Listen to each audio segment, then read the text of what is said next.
now going to touch the pad. Everybody in the world fused. Yeah.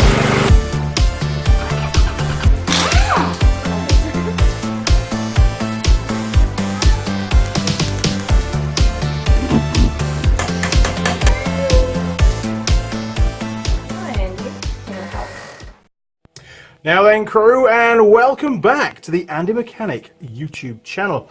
And this is episode 4 in the project of putting up big steel beams to hold the roof up for the workshop, because I want to get rid of this retaining wall that's between the two original single garages.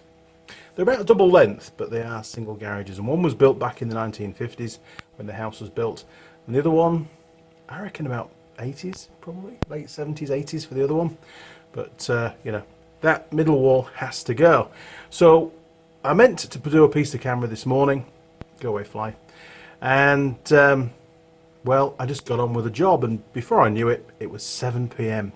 So I've been out again for about, well, I didn't actually get up to 7:30, so 11 hours I've been at it today. It's quite a long day again. I'm actually, this is day 9 of 10 days non-stop doing the steel work, and I'm getting pretty knackered, to be honest. But I'm very much looking forward to tomorrow getting beam number 2, which is the first one that I made, up in the rafters and all bolted up and finished. It's all painted. You've seen that on the last video. So I'll be super careful installing that. I don't want to scratch that nice paint. It's come out really well. Dead chuffed with it. Now, beam 1, my mission today on day 9 was to fabricate beam number 1. That's the 2 halves. The half for the lean-to that has the 2 joints in it, and of course the other half that goes in the apex side garage, which is what we're in now. But it's just a straight beam with a plate on it and a mount and stuff.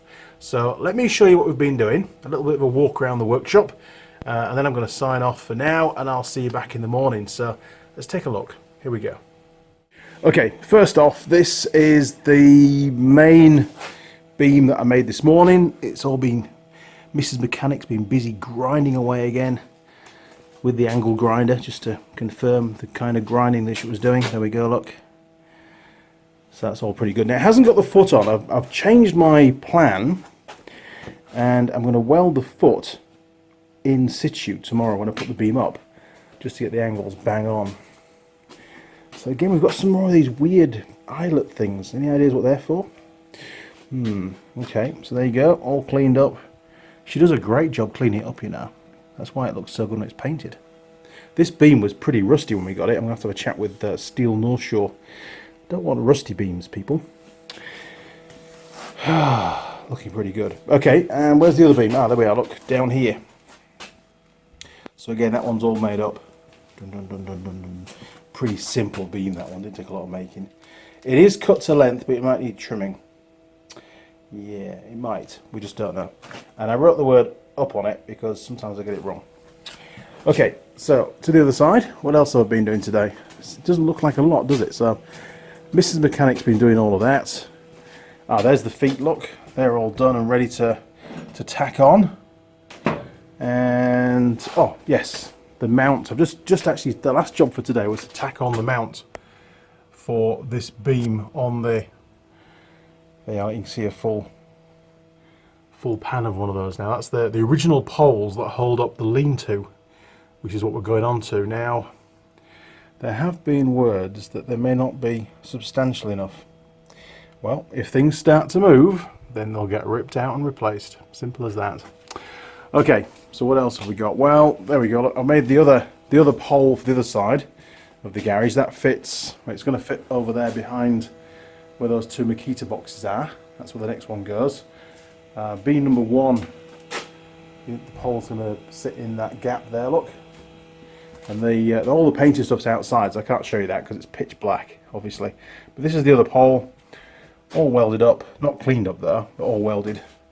Apart from the top section. Now, what I've decided to do is just add a bit of small box section on top with a bit of angle iron. And what that does, I'll take you over here, I can show you on this one.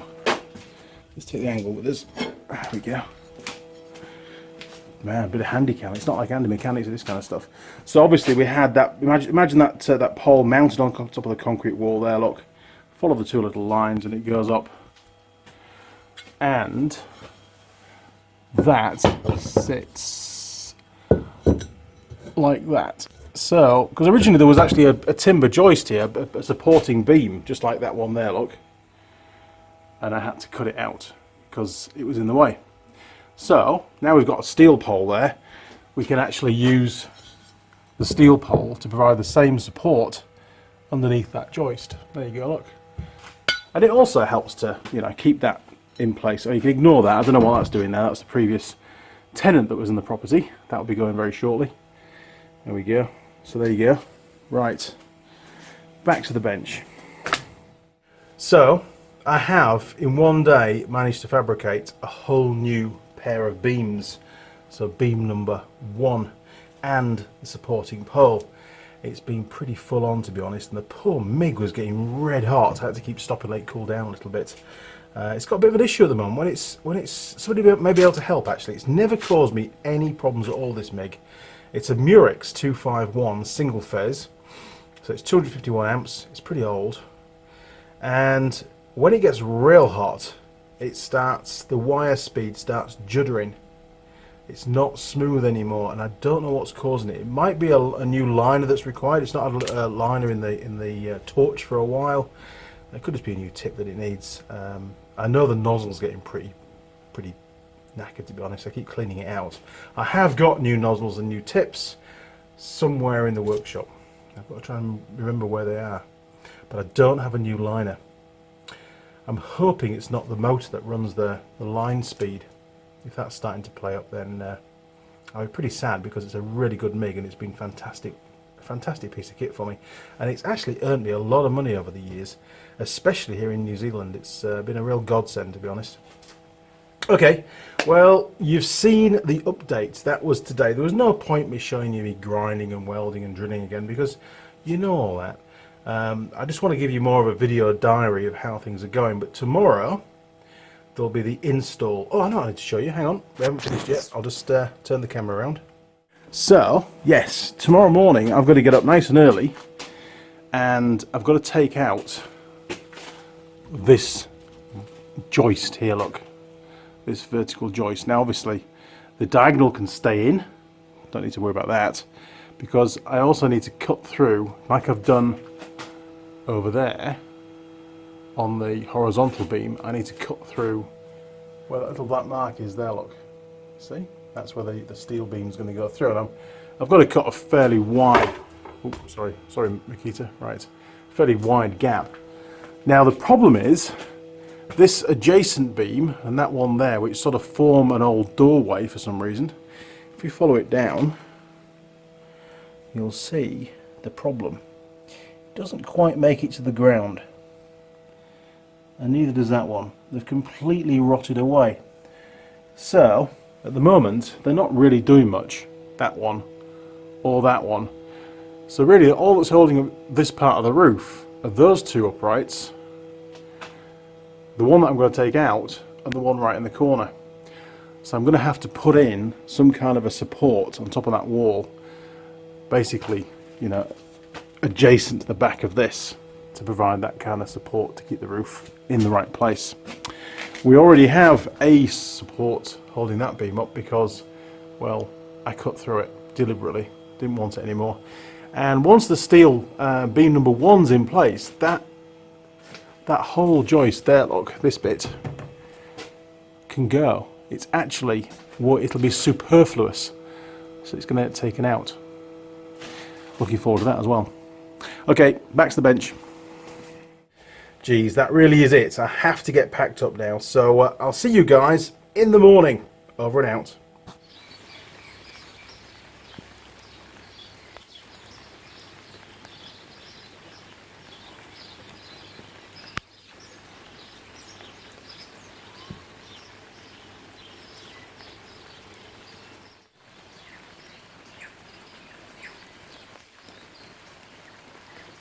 Good morning, crew. I'm back, and the artistic photography there, the filming, hope you enjoyed that. It's just the way I am, to be honest. Might try and do a bit more of that in the future. So lots of little things to do on the last day of this 10-day mission. Are we on schedule? No, we're not on schedule. We're way behind schedule because the second beams, which is beam 1, should have been painted 2 days ago, cured by this morning, and ready to install. And beam 2, which was the first one that I made, I know it's confusing, should already be up. Now, beam 1 is half of it's cleaned up. You saw that yesterday. The other shorter beam is still to clean up this morning. That will get painted before the end of today. That's the plan. Anyway, let's make a list. Here we go. Right, working around the camera again. Sorry, crew. So, day 10. First, I need to paint the foot mount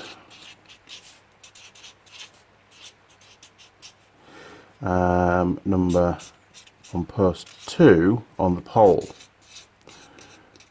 and that's going to be painted silver. Well, mainly because the post's already silver. And I found some of this kicking around the garage, so hasn't gone hard, which is good, so I can use that. Number 2. What the hell is number 2 going to be? Well, I suppose number 2 is going to be install beam 2. But that paint's going to need to dry. So 1B is remove timber, the timber frame for beam 1. Yeah, because I've got a bit of framework to remove, so that I can be doing that while that's drying. And I could start, when I'm installing beam 2, I could start with the support, the right hand support, because I've got to drill the concrete. Okay, 3. Well, once that beam's installed, and that's going to be fun because I don't want to damage the paint. I'll bring you along on the journey, but you might hear some swearing. And then we can install or test fit beam 1. Okay, we've got to unweld the extra bits on.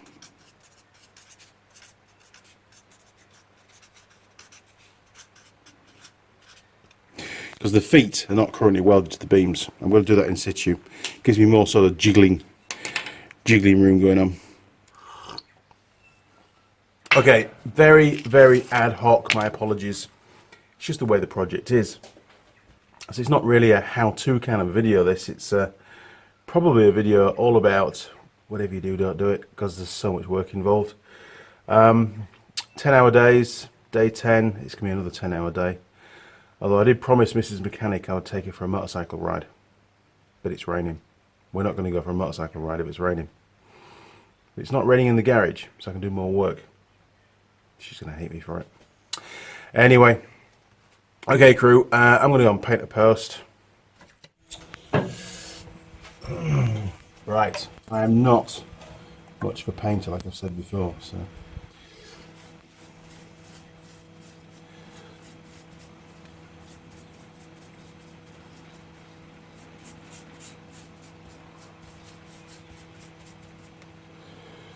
Not the tidiest of my welds, I must admit. Upside down welds are always fun. Especially if you're under a vehicle and you get a spark in your ear. That's like the end of the world. You'll never see me move as fast as when I get a spark in my ear. And I completely cocked up. I put the groove, the slot for this plate, in the wrong place on this pole. I don't know what I was thinking. Complete donkey.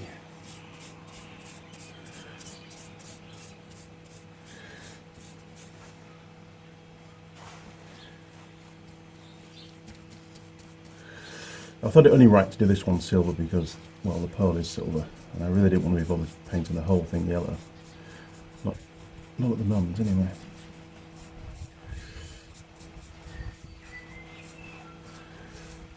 It's quite nice that it's a cool, wet day today because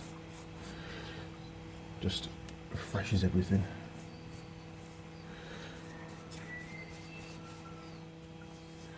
Cool, that should be dry in an hour or so. It's pretty quick drying this stuff.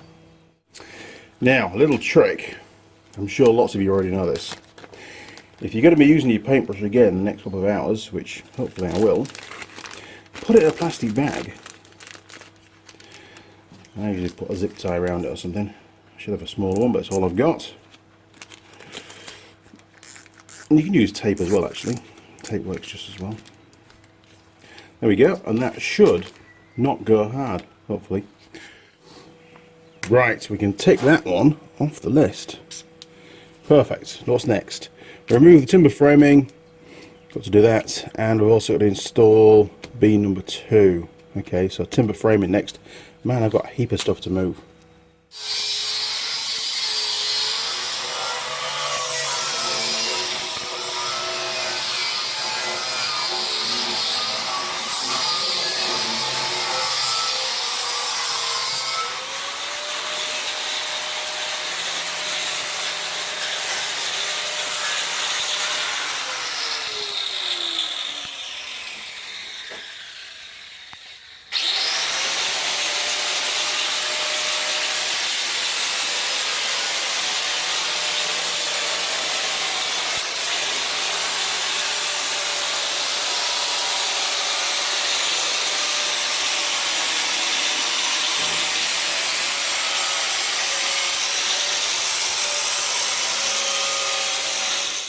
I'm back. It's a whole different day.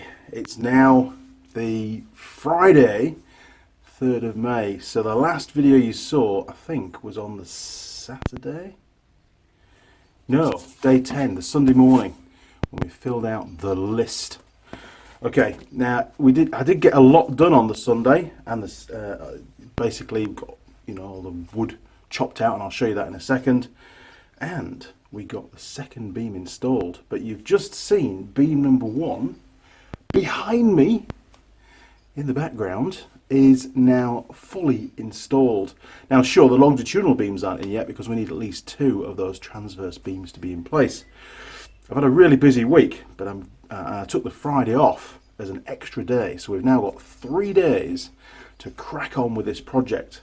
It's going to be, you know, pretty tight, and I've got some other stuff to do. I've got an ROV to service, and I've got about a day's worth of machining to do. Well, that day's machining is going to have to be in an evening, because I can't afford to lose another workshop day to other jobs. I need to focus on these beams. And we're going to do, I've made a decision this week, a management decision. I'm going to do these 2 beams, get the longitudinal beam in place and all painted up and everything. And then, before we go any further, I was doing some research on the problems that I was having with the Murex MIG. Now this is a MIG, it's a Tradesman 251. I've had it about 20 years. I was trying to find a dealer here in New Zealand and I couldn't. I was trying to find a dealer in the UK, and if you can help me, I couldn't even find a dealer in the UK. So has Murex as a brand ceased? Google seems to think it has. And there was obviously a few companies came up when you did a search, but when you went onto their product line, there were no Murex MIGs.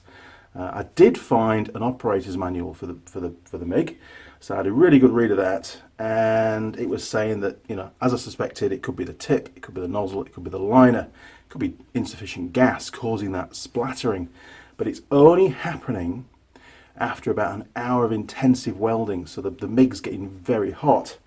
So, cut a long story short, we're going to get these 2 beams up and finished, and then the next inserted project is to get a decent power supply into the workshop. And I was doing some calculations, and we're going to need, I think it's 25 section cable, they call it over here.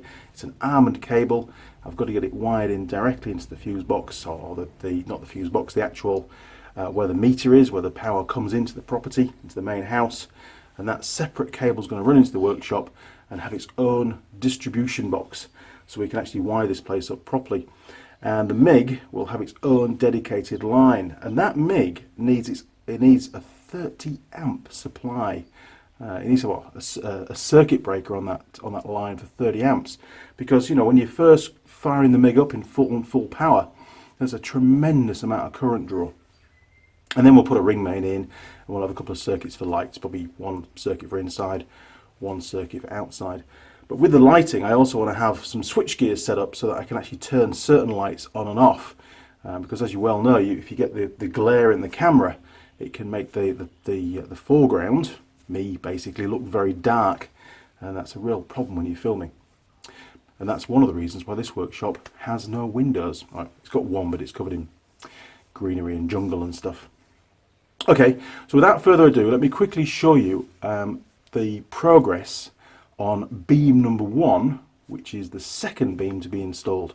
Here we go. Right, going up in the world. Okay, so first of all, I had to chop quite a bit of timber out.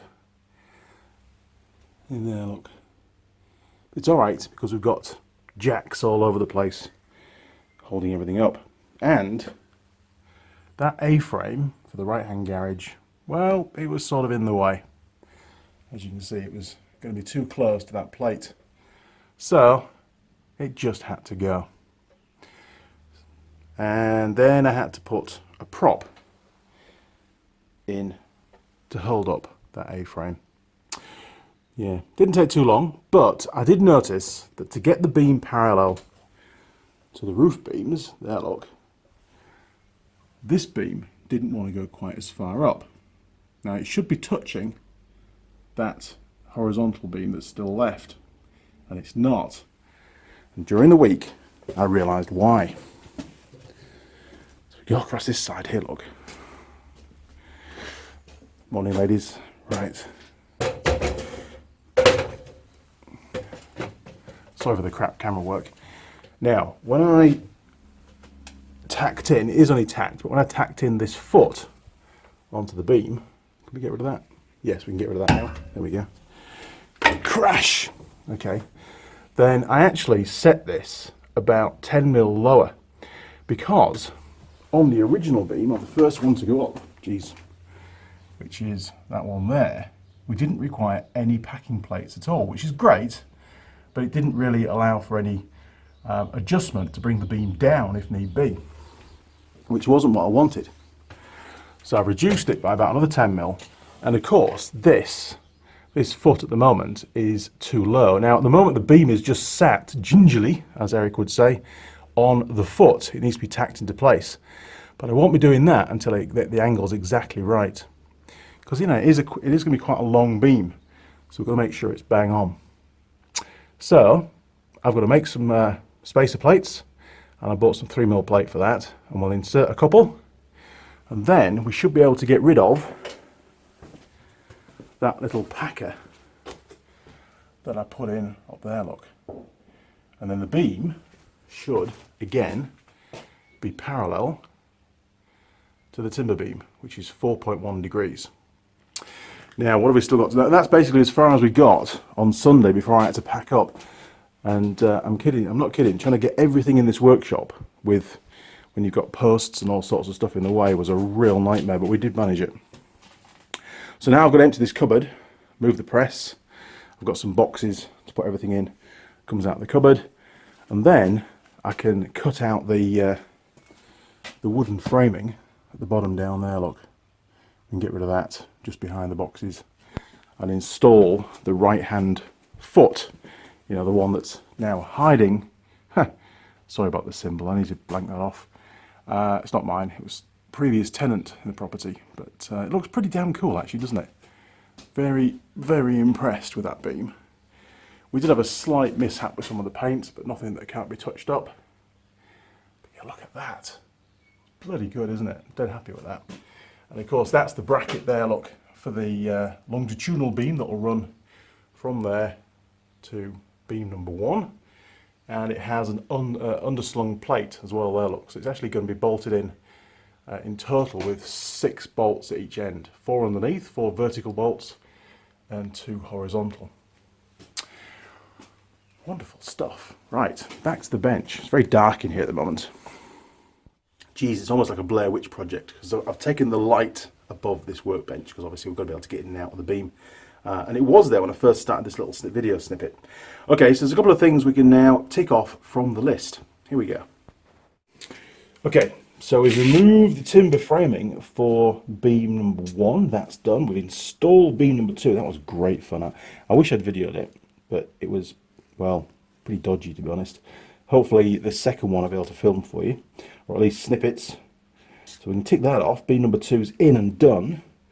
And it says here, start the right hand support. Well, that's actually made. It is, actually, it's just round here, look, on the bench. So just bear with me. There, look.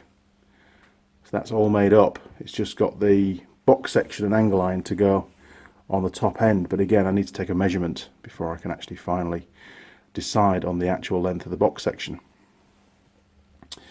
So that's just to install, basically. And then we're going to paint it and everything. So that's basically done. Drill the concrete, well, that's all part of doing that. And we're actually well on the way for test fitting beam number 1. Half of it's already in place. Got a beam A. And weld on the extra bits. Well, that's this morning's job.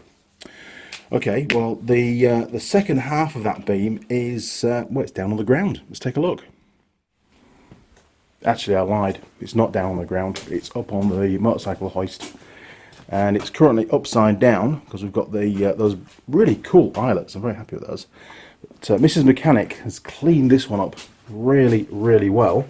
It has been sat, unfortunately. We did plan to get it into paint at the end of Sunday. So it'd be nice and hardened and ready for installation. We ran a bit late, so it did get a little bit rusty because it's bare metal at the moment and it's quite damp down here. So that needs to be cleaned up again, just that little bit, maybe the odd other little bit. But yeah, they came out really well. I do like those. And when they're all finished, if you look over here, look. Back into the workshop. You can see they came out really well. And that's going to give me some really good mounting points. Very happy with that. Right, okay. So there you go. It's all done. And I'm getting better at making these beams, a bit more accurate, which is what it's all about, isn't it? Okay, well, I will do some filming today, so I've got 3 days, and I'm hopefully going to get lots of filming done. That's the plan, but I do get a bit focused, and some of the things, you know, some of the ways that I do things, like lifting beams up on my shoulder, I don't want to put that to video. It's not very professional, is it? I'd love to have a proper kind of gantry system, but not yet. But hey, maybe soon. Okay, I'll, well, see you a bit later on. Oh, one last thing. Yes. The reason for doing the electrical work in the workshop and getting that big power feed in, to be able to supply 100 amps at 240 volts, that's a hell of a power supply. It's probably about the same as what the house gets. So I'm sort of future-proofing this workshop, and who knows, we may then branch off this workshop to any other workshops that we build, rather than run a dedicated line. I don't know yet. Just keep my options open. But for the additional cost of putting in the next size cable to give us that 100 amp supply is negligible, in all honesty. Digging the holes or the trench is the hard bit. And yeah, Murex, the owner's manual, was saying that one of the possibilities is that the power feed to the MIG is not quite sufficient. And well, let me show you the power feed to this property. It's not good. Well, not the property, the workshop. Morning, Eric. SMA. Good man. Calvin's Corner. S&A Auto. And, of course, motorcycle replacements down in Dunedin. Rick and his team. Okay, so we'll head down here. Now, you're going to laugh at this. This is where the power comes in. It just pops up. Through the concrete, and of course the problem is as well, it's in the middle of the garage, which is no good for anybody anymore. Once that wall comes out, it can't stay there.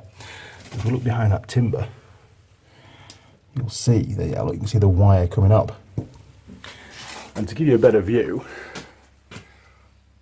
that is it. That is the section of wire which runs along. So it's quite a long run as well, which is also creates a volt drop. It comes all the way from the house fuse box there, look, you see, just above that nice clean white wire, which is some of my temporary stuff. And it comes in to that. So we've got a switch, we can turn it on and off. I'm not sure whether that turns off the neutral and the live. I've not had a shock yet, but we'll find out one day. And then it runs down here, one of the outputs comes down here. Look at this, it's terrible, isn't it? Runs down here, and it goes to a single socket. There's one socket that powers this entire workshop. And then, I've split it. This one, obviously, goes off to this multi-board, they call it over here. And then there are many, I don't know, there's loads. There's probably about 10 different multi-boards around the workshop at the moment. So it leaves one spare plug here, one spare socket, and that's where I plug the MIG in, which is about as bloody close as I can get. And, believe it or not, when I'm welding, I have to turn off all the lights, because if I don't, it trips the 15 amp circuit breaker in the house fuse box. It's ridiculous. Okay, I know the wiring is crap at the moment, it really is, and it's not really substantial enough to run the MIG, but the only other option is to run a big hefty extension cable through into the house.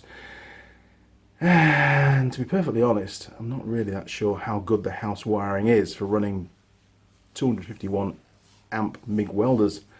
I wouldn't want to have a fire inside the walls, so I think it's priority now we focus on getting the electrical supply sorted out, and then that way we might just solve the problem with the MIG.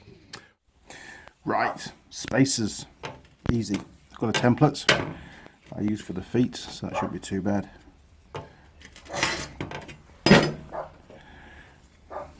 What's up, my mates? Come back.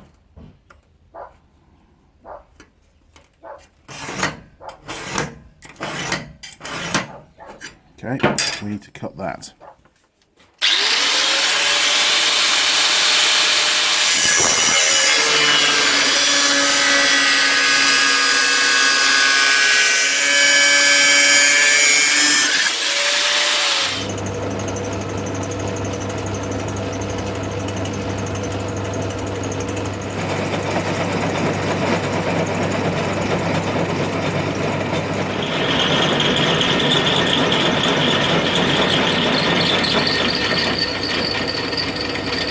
Right, we'll just get rid of those burrs.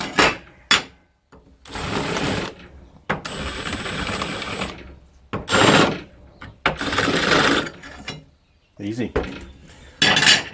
Right, better get them fitted, I suppose. Running out of jacks, it's no good.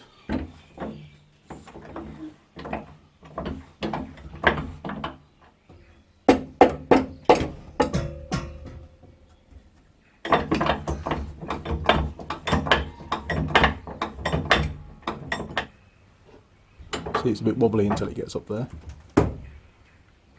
There we go. That's now. It's not going to go anywhere. Okay, let's twizzly around a bit.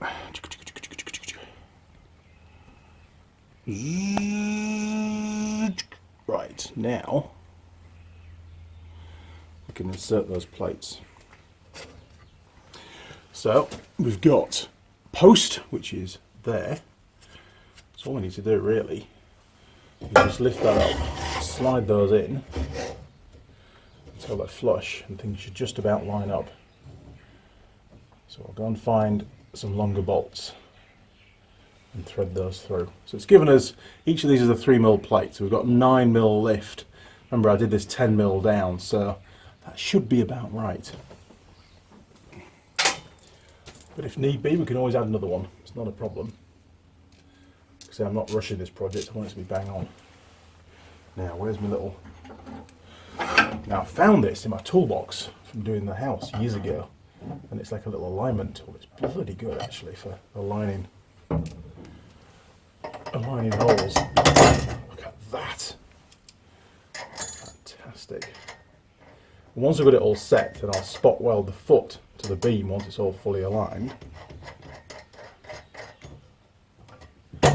I'll push that down so we're getting welding splatter on the threads. And one for this side. We only need to fit two. Two's enough.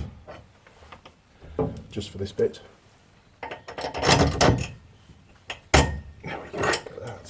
Fantastic.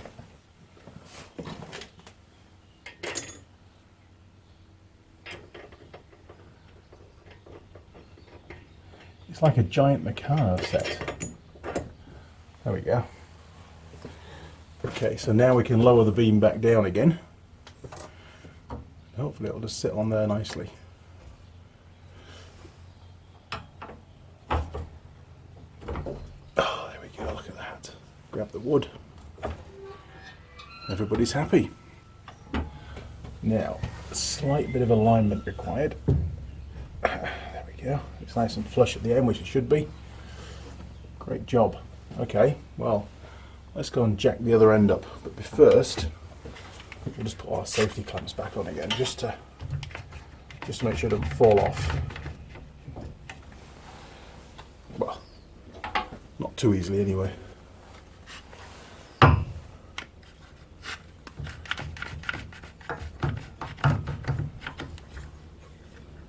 There we go. Wonderful. Okay, so the next job is at the far end of the beam where the flange is up there. I want to measure from the base of the flange down to the ground, because I want all the beams to be obviously at the same height, and we can use our magic little Ryobi electronic measurer for that.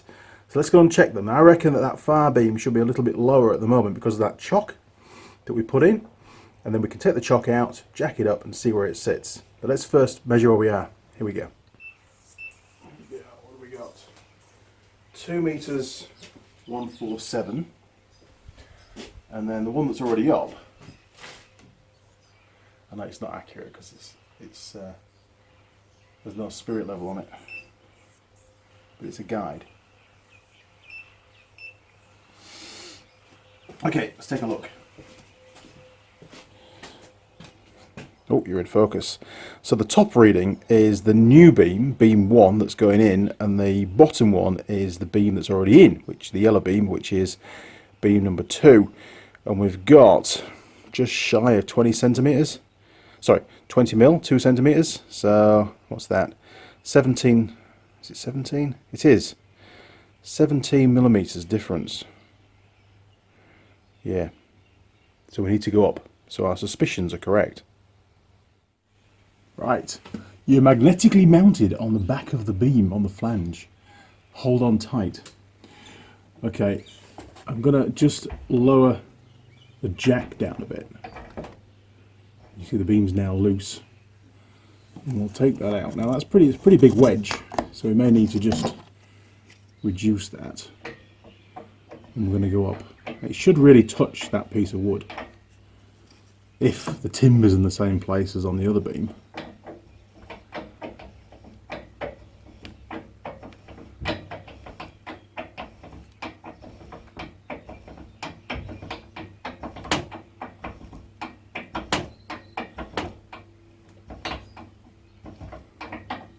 And we're sort of lifting the roof at the moment.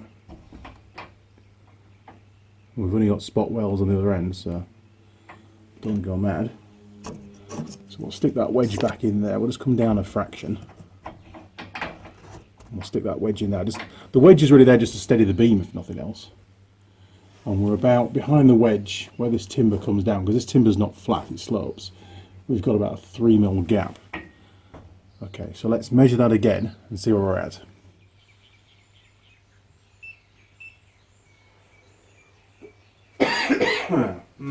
Okay, so we're a 2167 on the new beam, on the painted beam. We're still 7 mil off, so it still does need to go up.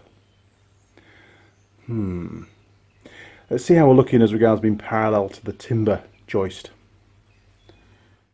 Oh, we've got a little friend in the workshop, look. Can you see him up there? It's a fantail. He's come to say hello. Where is he now? I've just shut the doors. So maybe he can't get out. Oh, there he is. Look at that. He's giving us a little display, look. Oh, has he gone? No, he's still there. He's above the light. Making a noise now. See if we can track him. Where is he? There he is. Oh, he's back in. There you go, look at that.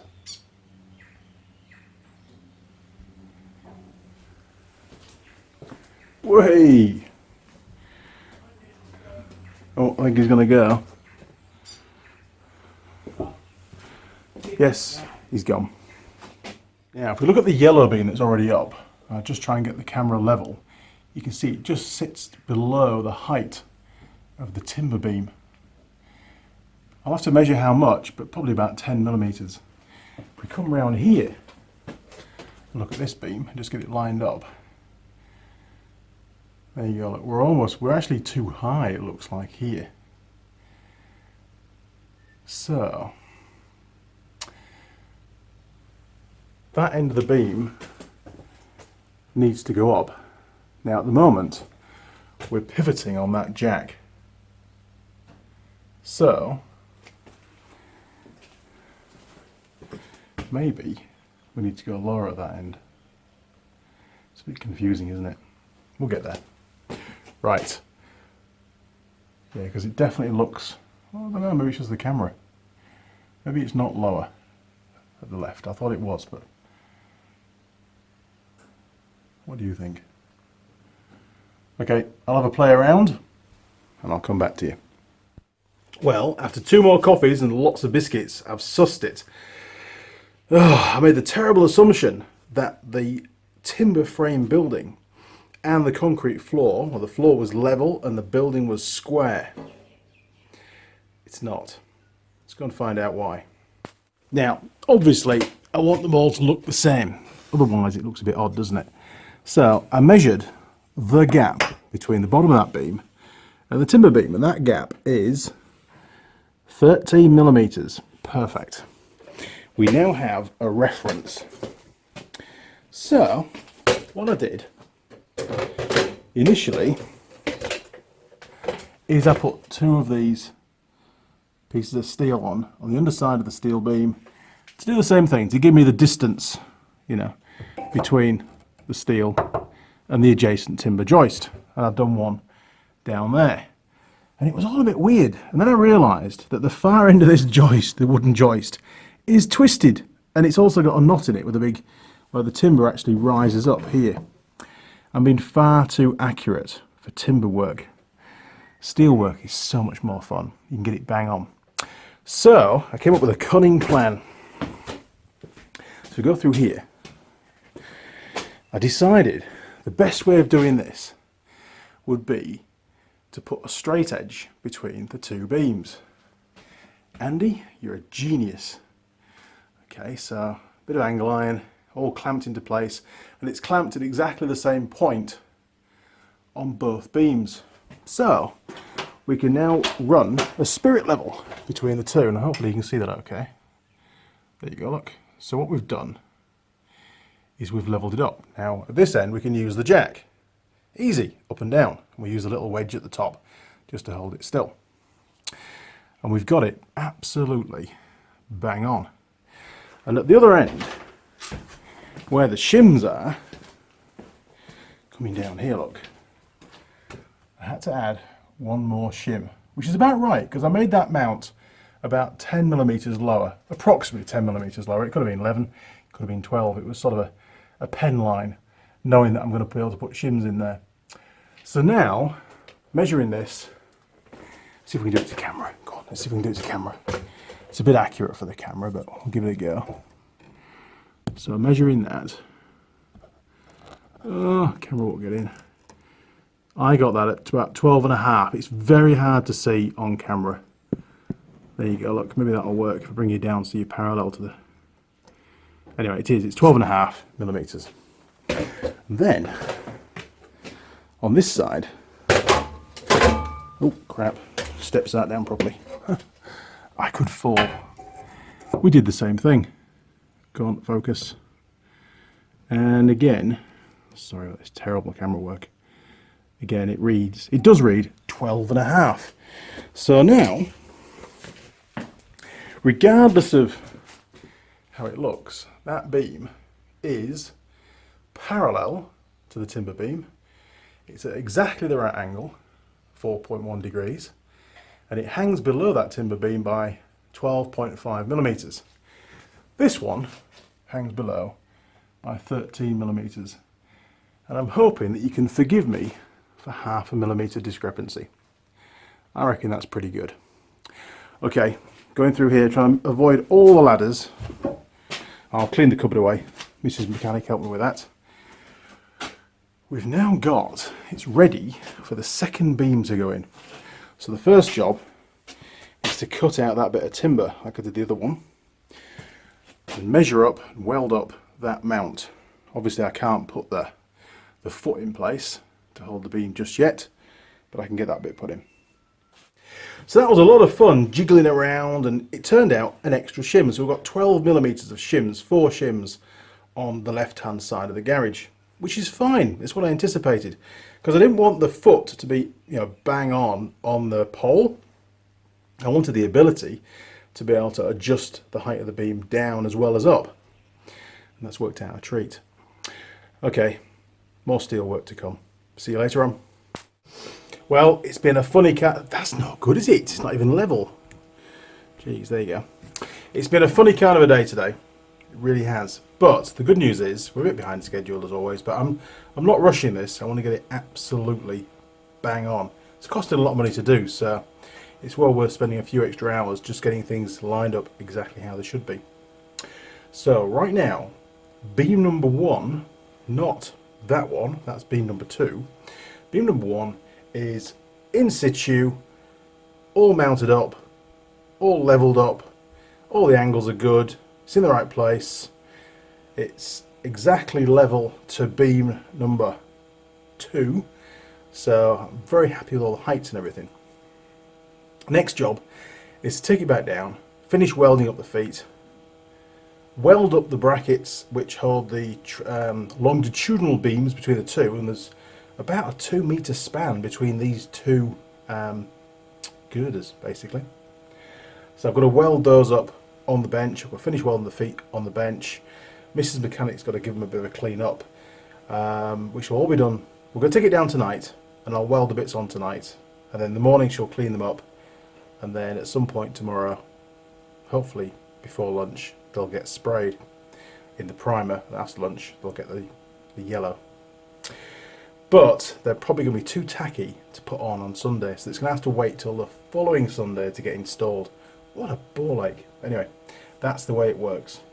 Let me show you what we've done so far. Now you might think that I haven't done a lot today. Well, I have. I've been working quite hard. So that foot is now all tacked. It's actually semi-welded onto the beam. As you can see, there's the weld. Hasn't even been cleaned up yet. And we go across this way. We've now got the other half is in situ. Now this little plate here, this is what I use to get the beam up. So this gets clamped into place. It looks a bit dodgy, but it works well, and it gives me a bit of a lip. So when I lift this beam up, I can sit it on that lip, and then I stick a couple of pairs of mole grips on here. Then I go down to this end and lift that end up. It's all a bit dodgy, but it hasn't fallen off, and it's actually quite controlled. And the beams aren't that heavy, not really. So, coming around this end, the last foot is also welded on, sort of, well, semi-welded on. He's welding on properly and then cleaning up. But again, I've done it with, it's got four plates in there. Look, it's still quite hot. And it is actually sat, so when it goes back on again, when it's painted, it'll need a 5th plate. And here it is. I've made the 5th plate, so that's ready to go on. Everything sort of went to plan. It's where I want, you know, it went where I thought it was going to go. We had to trim the end of the beam off again, because I always make them a bit too long, because you never quite know. But yeah, and we have to jack up the shed to get the thingy in, get that pole in, because it's nice and tight fit. Oh, that's not bad, I think. Got some pretty good welds today. Quite happy with those. Yeah. Still needs bolting into the concrete, but I'll do that once it's painted. Right, back to the bench. Okay, so the next mission is to get all this steel work back down so I can finish welding it up, clean it up, paint it. And then when the paint's proper dry, which is going to be a week tomorrow, it'll go back up, and that'll be it, done. And then I can get that longitudinal beam made up, drilled, you know, painted, wait a week, fit it. It's a nightmare. I have found that you need to leave the paint at least 2 days to dry. And if you can leave it a week, even better, because it's yellow and fingerprints and marks. It's just, who chose yellow, honestly? It looks good though, doesn't it? Right, well, I'm going to crack on. I'll see you later.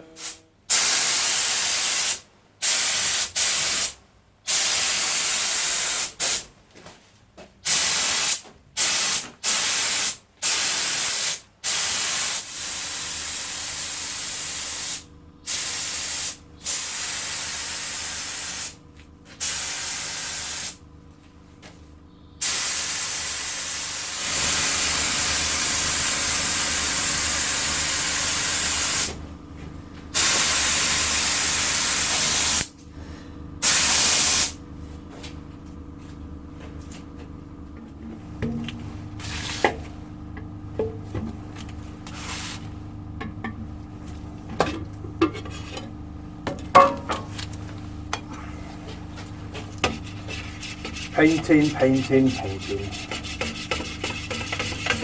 Good shit paint this though, I tell you.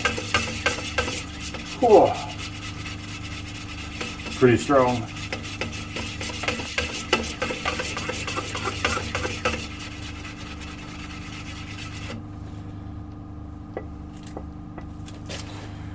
Right, said Fred, I'll have some of that.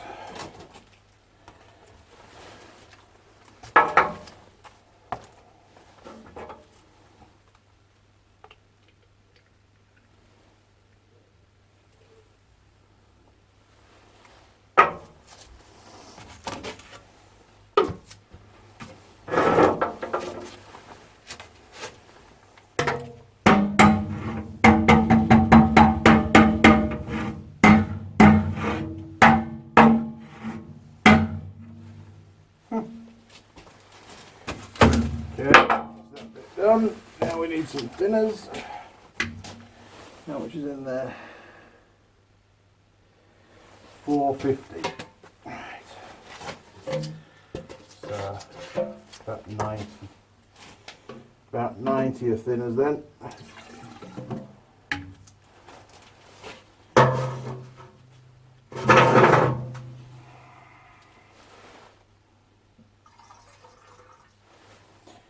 Oh, perfect. Look at that. Great stuff. I love it when a plan comes together. Right, mixy mix. I'm not a painter, by the way. I am definitely not a painter. I prefer welding,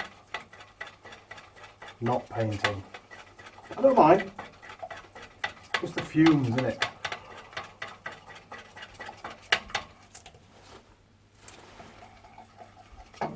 So friggin' messy.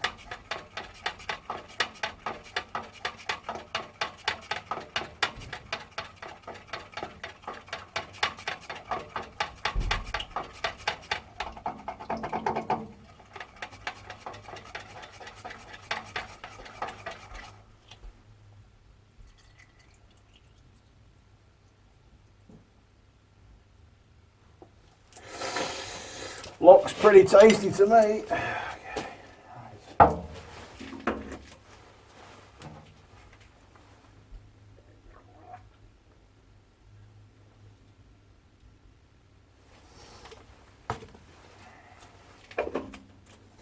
Right, let's rock. More painting. Now, where do we get to? There.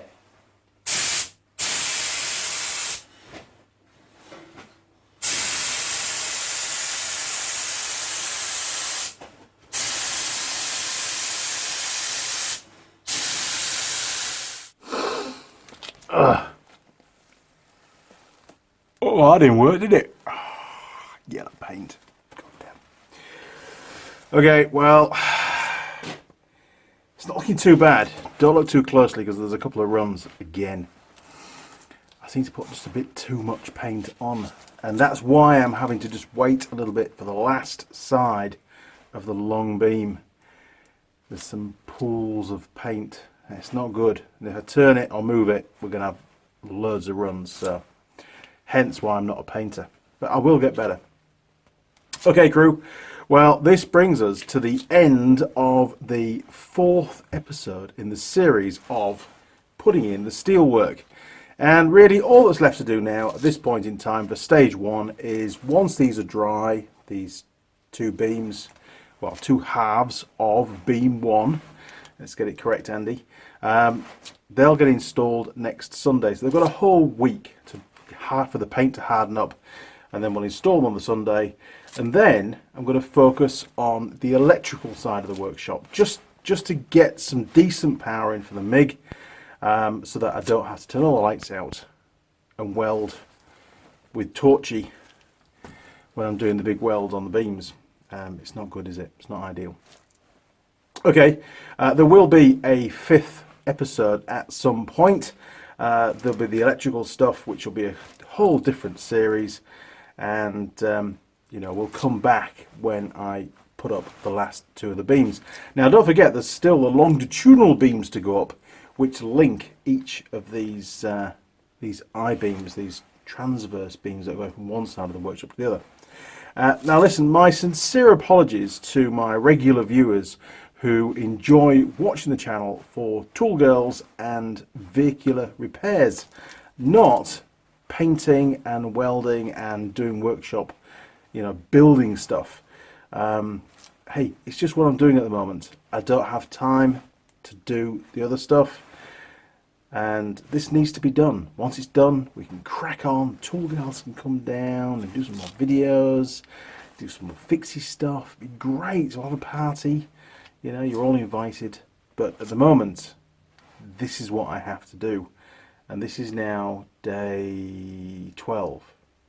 And tomorrow is day 13. But I'm not doing anything tomorrow because I've got to do some machining for a job for Derby Accessories in Auckland. And then once that's done, following Sunday will be day 13, won't it? It will. Okay, crew, well, that's it. If you enjoyed the video, why not click on the subscribe button. You'll see a little gear icon turn up. Click on the gear icon, and then you can tick the box and turn on notifications. You'll also find me on Facebook, Instagram, and Twitter. Feel free to communicate through any of those portals. You can also email me at andymechanic@live.co.uk. That's andymechanic@live.co.uk. There'll be the email in the description somewhere, or you can find it on my profile on YouTube, whatever. And don't forget, there's also a Patron page where you can read all about the history of the channel, all the tool girls to date that have been on the channel, some background information about them. You can download hundreds and hundreds of photos that I put up there for you, screen capture shots and stuff, and I think there's a couple of little videos now as well. If you decide to become a patron, then thank you very much. Great to have you on board, and I will give you a mention at the next mail call in probably a couple of weeks. Okay, crew, well, until next time, see you around. Cheers, over and out.